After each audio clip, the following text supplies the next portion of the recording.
What up YouTube? Welcome back to another video. Today we're going to be upgrading the Creality CR10S firmware to the TH3D Unified Firmware. So, let's get into it.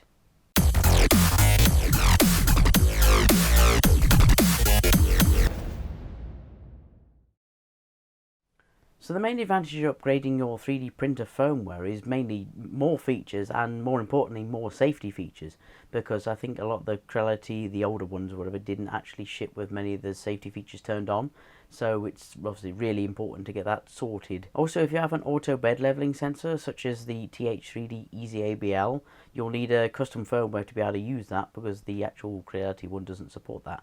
So let's get started. So first off, you want to go and download your TH3D Unified Firmware package. So if you just type into Google TH3D Unified Firmware, and then it's the first link. And then here there's a really good guide on how to do it, as well as this YouTube video. A little old now, it's for an older version, but it's still relevant, so definitely go and give that a watch as well. But then click the download latest firmware, which in my case is u1.r2.a3. Actually, I've already downloaded it here just to save a bit of time. But click that, save it somewhere you'll know, and then we'll show in folder, and we'll extract all. There we go. It's about a 580 meg download, so be patient if you if you haven't got a very good internet connection. Path too long. Great. Now I'd recommend putting this on the desktop, because if you did what I just did and tried to extract it in a folder within another folder within a folder, it ends up making the path too long and it can't extract it properly. So I would just put it either on your desktop or in a folder, just a single folder on your desktop, then extract all, and hopefully this time it'll work, it won't moan at me.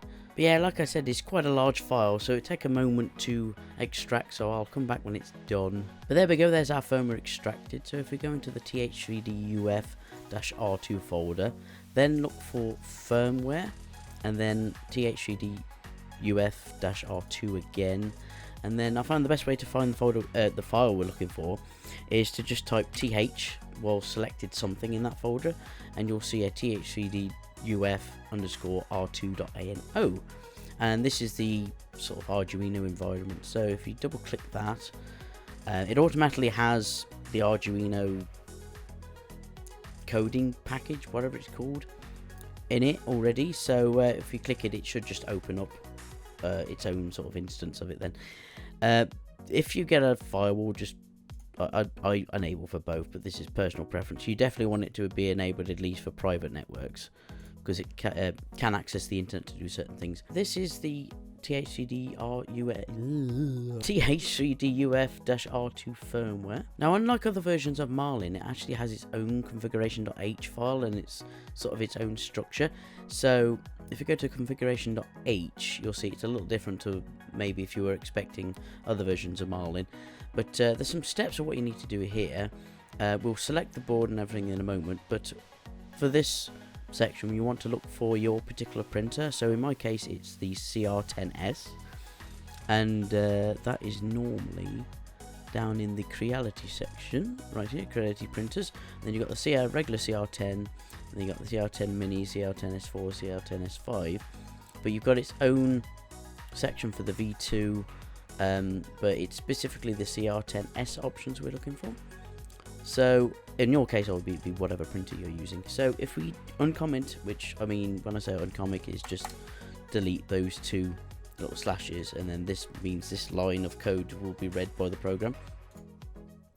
So that's basically, if that's all you want out of the firmware, so if you're just doing a straight upgrade, that's all you need to do. But there is a couple of other little things that we can do. Specifically as well, if you've got the probe like I have, you need to enable the Easy ABL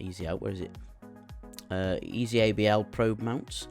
Once you enable one of these, it then automatically enables the bed leveling sensor. So in my case, I've got the standard CR10 OEM mount, which shipped with it. There are different ones depending on if you've got the Volcano, heavy duty, all that kind of stuff. There are slightly different mounts and things which affects the position. So select the one you're using if you're using one. So in my case, the CR10 OEM. Hashtag foreshadowing. So now we've done that, there's a few other little tweaks we can do further down. So if we scroll down, as you can see, there are lots of printers supported by this firmware. Like when they did the actual support video of when they show you how to install it and everything, there was like 4 printers. Now there are literally hundreds. So I mean, there's settings for all the little nitty gritty things, but you'll come to a bit where it says end printer section, and now this is just sort of extra options, I suppose, any little tweaks and things.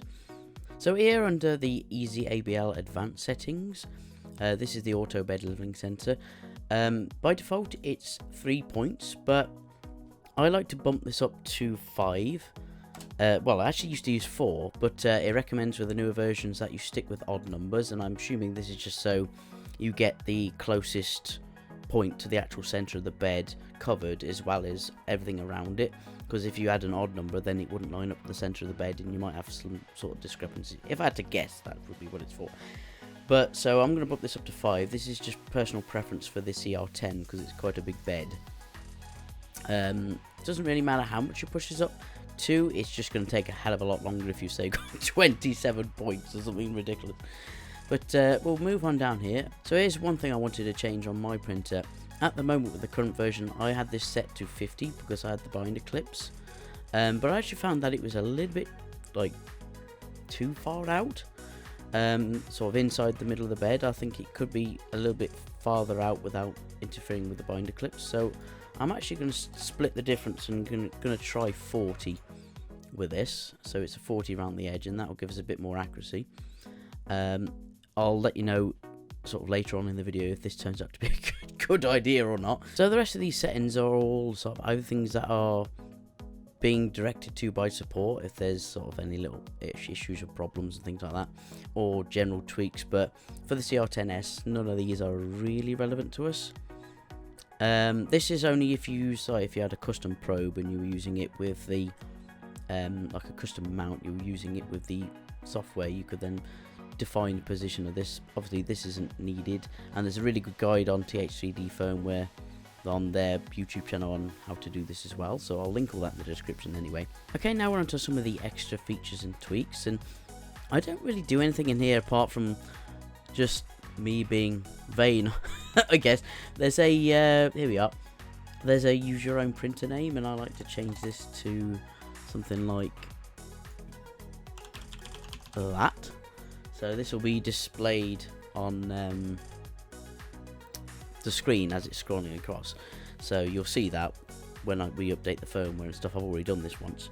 But I like to put something like Will Caddy's CR10S or something like that. You put whatever you want in here. So these boot screen options are quite good if you're using the Tiny Machines sort of version of the firmware. Then you can actually enable it so it's the Tiny Machines version of the boot up screen, or you can turn it off completely. It's entirely up to you. I like the boot screen, to be fair, so I'll leave mine on. Now scrolling down into the community requested features, this isn't relevant for me because now I have the sensor, but one of the really good settings or features to have is the manual mesh leveling, and this essentially, it takes a lot longer than obviously using the probe, but it allows you to create a manual mesh of your bed and then save that in the printer's memory, and then it will use that when it does the first layer. It's basically just a manual version of using the auto bed leveling sensor, and I find this is really handy for getting a really good first layer. So I would enable that, turn that on. We got sort of power loss recovery, this is really good. So if you lose power, you won't lose an entire print. I don't turn this on because I'm still using the sort of the cheaper SD card that came with the printer, and obviously the way this works is by saving periodically to the memory card. So you'll be using the memory card a hell of a lot more, and due to that, you'll end up wearing out your SD card faster. So I personally leave this off. If I had a better memory card, I'd probably turn it on. So it's there as an option, but it's quite good. So that's us done for the configuration side of things. We've selected the printer that we're using. We're using the Creality CR10S down here. We've uncommented that. We've let it know that we're using the probe. So we're using the auto bed leveling probe. So we've got the CR10 OEM. And then we've done our little tweaks. We've added our name. We've changed the offset for the bed, so for the probe and stuff like that. And hopefully that'll be all good. So now let's move on to actually flashing the damn thing. So now we're ready to actually flash it onto our printer. So I'll put the camera up when we get to that point. But here we want to go into tools, and then we want to make sure under board, we want to make sure it's set to Arduino Mega or Arduino Mega 2560. Which is under here, and then we want to make sure the processor is set to 80 Mega 2560. So Mega 2560 there. Once those two are set, if they're not, make sure. Now we need to plug in our thing. So I'm going to plug that in 1 moment. So you see the screen's lit up. So now we're going to make sure our comport is set to the comport of our printer, which I think that's the right one, but we'll find out in a moment. So what we do, we'll verify it, make sure we haven't made any mistakes, and this can take a few minutes, so I'll cut back when it's done. So yeah, just while that was doing, I'm just double checking to see what my Z Pro offset is. I don't think it will lose it, but in case it does, I'm just going to make a note of that, so I can then put that back in later, and then not have to worry about resetting everything up again. So it looked like all verified correctly, so all we need to do now is click upload. And let's just hope for the best. It'll take a few minutes to upload, so then I'll sort of flick back and let you know how it goes. You should see on the screen before long, once it's uploaded, it will restart and do its thing, so it shouldn't take too long.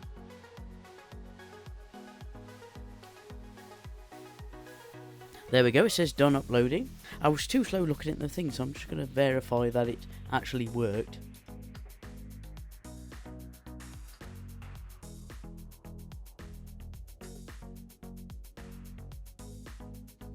So there you can see it's now got U1.R2.A3 installed onto the printer, and it looks like everything's working. So let's unplug it from the computer and then switch it on, and we'll have a look and make sure our probe settings and everything is still there. Okay, by the looks of it, it has lost our Z offset, so I'm just going to set that and then install the settings. Now I haven't quite decided yet, but I think it's lost my settings for the E-steps as well, so I'm going to have to calibrate everything again. So if you're doing this yourself, make a note of all those before you update the firmware, and don't be an idiot like me and have to recalibrate everything. So I think there's only one thing left to do now, and that is to do a bit of a test sprint once I've calibrated everything again. Yeah, don't do that. But yes, we'll see after that's done.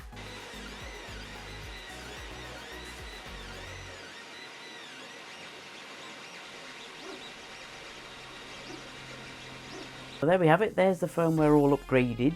It was actually already running a TH3D Unified Firmware because I already did the Easy ABL mod, but I fancied upgrading it anyway, and I thought it'd make a good video. So there you can see the print quality hasn't really changed, it's still as good as ever, but it does give you a lot extra features and things like that, so that's quite nice. But yeah, as you might have guessed, I'll have a video coming soon with the auto bed leveling sensor and various other mods and things that I've done to the printer coming hopefully soon, so stay tuned for that. But until then, thanks everybody for watching. If you enjoyed, please like, comment and subscribe, it helps me out a lot, and I shall see you next time.